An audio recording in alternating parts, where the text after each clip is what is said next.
تو اس کا مطلب ٹھیک ہو رہے ہیں فیصلے. ابھی تک زیادہ تر کیسز میں عمران خان صاحب اور پی ٹی آئی کے لوگوں کو بری کیا گیا ہے. زیادہ کیسز میں سزائیں نہیں ہوئی ہیں, زیادہ کیسز میں بری ہوئے ہیں, اور بلکہ یہ ریشو بہت زیادہ ہے. اگر کمپیریزن کیا جائے تو بری ہونے والے کیسز کی ریشو بہت زیادہ ہے. تو اس کا مطلب عدلیہ تو بڑا ٹھیک کام کر رہی ہے ان کے لیے.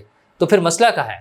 مسئلہ یہی ہے کہ ان کے جو کیسز ہیں جس لیول پر چلے گئے ہیں وہ ابھی ٹائم لگے گا. اور دوسری چیز مسئلہ ڈیل کا ہے کہ ڈیل ابھی انہیں نہیں مل رہی. اور انفارچونیٹلی ہمارے ہاں اسی طرح کے معاملات ہوتے ہیں کہ باتیں جو ہیں وہ ڈیل پر جا کر ختم ہوتی ہیں کہ ڈیل ہوئی ہے یا نہیں ہوئی, یا ڈیل کیسے ہونی ہے. یہ چیزیں ہمارے ہاں ڈسکشن میں رہتی ہیں. تو جہاں پر عمران خان صاحب کا یہ والا کیس ہے, وہیں پر دوسرا ان کا پارٹی کا وہ کیس ہے مخصوص نشستوں والا, وہ بھی چل رہا ہے. اس میں خیر وہ تو زیادہ اہمیت کا حامل اس وجہ سے بھی ہے کہ ججز کے ریمارکس جو ہے نا وہ یہ لگ رہے ہیں کہ شاید کچھ ججز تو عمران خان صاحب والا وہ جو ورژن ہے کہ ہمیں سیٹیں ملنی چاہیے اس طرف بھی جا رہے ہیں. مطلب جب یہ سوال اٹھتا ہے کہ جمہوریت میں لوگوں کے ووٹ سے انکار نہیں کیا جا سکتا اور اس طرح کی باتیں جو ہے, اچھا جبکہ لوگوں کے ووٹ سے کب انکار ہو رہا ہے؟ لوگوں نے ووٹ دیے, لوگوں نے پی ٹی آئی کے امیدواروں کو جتایا, اور پی ٹی آئی کے امیدوار پارلیمنٹ میں پہنچ گئے, اسمبلی میں پہنچ گئے. اچھا اسمبلی میں چونکہ پی ٹی آئی کے امیدوار بطور آزاد امیدوار, اچھا الیکشن کمیشن کیوں نہیں کر سکتا؟ انتخابی نشان دینے یا نہ دینے کا فیصلہ الیکشن کمیشن نے کرنا تھا. ہائی کورٹ نے بھی وہ اپ ہولڈ کیا فیصلہ الیکشن کمیشن کا کہ نہیں مل سکتا تھا انہیں انتخابی نشان نہیں ملا تو وہ آزاد امیدوار ہو گئے.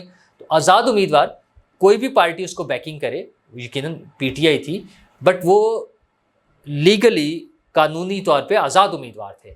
اچھا پھر جب وہ پارٹی جوائن کرنے کا ٹائم تھا تو پرابلی اس کے بعد انہوں نے پارٹی جوائن کی. اچھا فائنل فیصلہ تو ظاہر ہے عدالت نے کرنا ہے. مجھے تو لگتا ہے کہ فیصلہ اصل میں یہ ہونا ہے کہ وہ نشستیں کسی دوسری پارٹی کو ملنی ہے یا نہیں ملنی, اور سنی اتحاد کونسل یا پی ٹی آئی سے, کیونکہ آج تو یہ بھی ریمارکس آئے ہیں کہ پی ٹی آئی پر تو کوئی پابندی نہیں تھی, پی ٹی آئی تو بطور پارٹی موجود تھی اور الیکشن میں حصہ بھی لے سکتی تھی. بہرحال اچھا اب یہ قانون کی تشریح فائنلی جو ہے, پہلی مرتبہ اس طرح کا کیس آیا ہے تو اس کا فائنلی تشریح تو سپریم کورٹ نے ہی کرنی ہے. اور پی ٹی آئی کے لوگ فی الحال ان ریمارک سے اور ان حالات سے بڑے خوش ہیں کہ ریلیف مل رہا ہے, آگے چل رہے ہیں. لیکن ایٹ دا سیم ٹائم ہمیں یہ بھی دیکھنا ہوگا کہ انصاف تو ہونا ہے, ریلیف بھی دیا جا سکتا ہے, لیکن کیا پی ٹی آئی بطور سیاسی جماعت پاکستان کے سیاسی دھارے میں شامل ہونے کو تیار ہے؟ کیا پی ٹی آئی بطور سیاسی جماعت بغیر حکومت کے پاکستان کو برداشت کرنے کو تیار ہے؟ جو کہ ان کا ورژن نہیں نظر آتا. مطلب وہ جو ابھی تازہ ترین ان کی اسٹریٹجی نظر آ رہی ہے کہ امریکہ میں آرمی چیف اور حکومت کے خلاف وہ بسوں پہ کیمپین چلانی ہے, یہ ساری چیزیں کر کے مطلب وہ کیا بتانا چاہ رہے ہیں؟ وہ اگر یہ سمجھتے ہیں کہ ریاست کو یا حکومت کو کہیں پر بھی بلیک میل کیا جا سکتا ہے, اچھا تو پھر یہ کام تو اس سے پہلے بھی کچھ دہشت گرد گروپوں نے بھی کیے ہیں.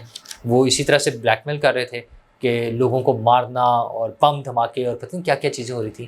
تو کس لیول پر جا سکتے ہیں ہم؟ اس میں ظاہر ہے حکومت کو اور تمام اسٹیک ہولڈرز کو بہت ساری چیزیں دیکھنی ہوں گی. سیاسی جماعتوں کا سب سے اہم کردار ہے.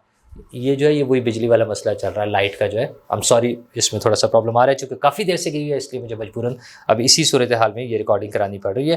اور یہ دونوں مقدمات تو آگے چلتے ہی رہیں گے. لیکن ہاں جیسے میں نے ان کی بہنوں کا بتایا کہ وہ دھمکیاں دے رہی ہیں, ویسے ہی علی امین گنڈا پور صاحب بھی دھمکیاں دے رہے ہیں. وہ کہہ رہے ہیں کہ اگر فوری طور پہ پیسے نہ ملے تو وفاق کو سبق سکھا دیں گے, اس کا نتائج بھگتنے پڑیں گے, نتائج کے لیے تیار رہنا چاہیے. اگین وہی لڑائی جھگڑے کی پالیسی, انتشار کی پالیسی, فساد برپا کرنے کی پالیسی. صوبوں کا حق ہے جو ان کے ساتھ ڈیسائیڈڈ پیسے ہیں وہ انہیں ملنے چاہیے, ایک دن بھی نہیں لیٹ ہونے چاہیے. سیاسی جماعتوں کا حق ہے کہ وہ جلد سے کریں, وہ الیکشن میں جائیں. یہ ساری چیزیں ممکن ہیں, اس کے لیے قانونی راستہ نکالنا چاہیے. اچھا جہاں ہرڈلز آ رہی ہیں اور بعض جگہوں پہ نہیں ان کے ساتھ وہ جو وہ سمجھ رہے ہیں کہ فیئر نہیں ہو رہا ان کے ساتھ, پی ٹی آئی یہ سمجھیے, تو اس طرح کے معاملات بہت سی جماعتوں کے ساتھ بہت مرتبہ ہوئے ہیں. لیکن اس میں ملک کو اسٹیک پر لگانے والی بات نہیں ہونی چاہیے, نہ اس سے پہلے کبھی ہوئی ہے نہ آج ہونی چاہیے. یہ ہماری تمام سیاسی جماعتیں اور ان کو ملنے والی حکومتیں یہ تبھی ہیں جب پاکستان ہوگا. پاکستان ہوگا تو یہ سب کچھ چل سکتا ہے. یہ جو میلہ لگتا ہے، یہ جو سیاست ہوتی ہے، یہ جو الیکشن ہونے ہیں، یہ جو حکومت ملنی ہے، یہ سب پاکستان کے ساتھ ہے. تو پاکستانی بنے، سیاست بھی کرے لیکن پاکستانی بن کے سیاست کریں. دوسری طرف حکومت کی طرف آئیں تو حکومت نے فیصلہ کیا کہ تمام جو خسارے والے ادارے ہیں وہ بیچ دینے ہیں. عبدالعلیم خان صاحب فرما رہے تھے آج، اور انہوں نے پی آئی اے کے حوالے سے جو آج خبر آئی ہے وہ یہ ہے کہ 6 گروپس کو شارٹ لسٹ کیا ہے پی آئی اے کی بولی کے لیے. اچھا، اس میں ایئر بلو ہے، فلائی جنا ہے، عارف حبیب کارپوریشن ایک کمپنی ہے، اور اس کے علاوہ جناب بلو ورلڈ سٹی ہے، اور 2 کنسورشیم ہیں، وائی بی ہولڈنگز اور پاک ایتھنال. یہ کنسورشیمز ہیں. تو یہ پارٹیاں ہوں گی جو اس کے لیے بولی دیں گی اور پی آئی اے کو خریدنا ہے. اچھا، اس پہ اب کیا واقعی بڑے آرام سے یہ نجکاری ہو جائے گی؟ پیپلز پارٹی کا ذرا جو مختلف ورژن تھا اس پہ ہم کہاں تک جائیں گے، اور کیا اس طرح کے ادارے بیچ کر ہماری معیشت ٹھیک ہو جائے گی؟ یہ بڑے اہم سوالات ہیں، اور اس میں حکومتی سطح پر کہاں ناکامیاں ہیں، ان اداروں کو ٹھیک کیوں نہیں کیا جا سکا. اس کے ساتھ ہی پیرالل آج ایک اور خبر بھی آئی ہے کہ وزیر اعظم نے پبلک ورکس ڈپارٹمنٹ کو ختم کرنے کا یہ آرڈر دے دیا. انہوں نے کہا یہ ان کی پرفارمنس اچھی نہیں ہے، مقاصد پورے نہیں کر سکے، ختم کر دیں. اچھا، کیا اس طرح سے ادارے بند کر کے اور ادارے بیچ کر ہی کام چلے گا؟ اسٹیل ملز ایک اور بڑا ایسا ادارہ ہے جو مسلسل خسارے میں جا رہا ہوتا ہے، اور پیپلز پارٹی کا کہنا یہ ہے کہ ہم بطور سندھ حکومت اسے چلا لیں گے. کیا سندھ حکومت اسٹیل ملز کو چلا لے گی؟ کیا باقی تمام ادارے بہت اچھے چل رہے ہیں سندھ میں؟ تو یہ بڑے سوالات ہیں.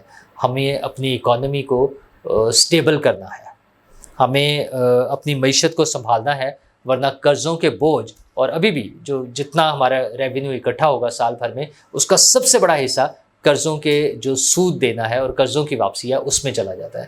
تو ہمیں اپنے پاؤں پر کھڑا ہونے کے لیے یہ بندوبست کرنا ہے کہ یہ لونز کم ہوں. اور لونز کیسے کم ہوں گے؟ جب اداروں کے خسارے کم ہوں گے، اور اداروں کے خسارے کب کم ہوں گے؟ جب ان کی پرفارمنس ٹھیک ہوگی اور وہ بہتر چلیں گے. بہرحال اب تو حکومت نے فیصلہ کر لیا کہ بیچ دو. اچھا، یہ آج کا نیا فیصلہ نہیں ہے. میں تو کوئی 20-25 سال سے، جب ہم کالج کے زمانے میں تقریریں کرتے تھے، اسکول کے زمانے میں، تب سے یہ باتیں کر رہے تھے کہ حکومت آواز لگا رہی ہے کہ کوئی پی آئی اے خرید لے، کوئی اسٹیل ملز خرید لے، لیکن وہ اسی طرح سے چلے آ رہے ہیں. اب وقت آ گیا ہے. اچھا، وہ پولیٹیکل کنسنسس بھی ضروری تھا. ظاہر ہے پولیٹیکل پارٹیز نہیں مانتی تھیں. میرے خیال میں اس میں اہم رول جو ہے وہ ایس آئی ایف سی کا ہے، کہ ایس آئی ایف سی کے پلیٹ فارم سے جو فیصلے ہو رہے ہیں، شاید حکومت میں موجود تمام سیاسی جماعتیں یا پارلیمنٹ میں موجود تمام سیاسی جماعتیں سوائے پی ٹی آئی کے، میرا خیال ہے سب ان چیزوں پہ ایگری کر رہی ہیں، سب ایک پیج پر ہیں. اور یہ معیشت کے حوالے سے یہ مشکل فیصلے یا یہ کڑوی گولیاں نکلنے کا وقت شاید آ گیا ہے. دعا یہی ہے کہ یہ تمام فیصلے جو بھی ہوں، جیسے بھی ہوں، وہ عوام کے حق میں اور پاکستان کے حق میں ہوں، کیونکہ پاکستان ہے تو ہم سب ہیں. شکریہ.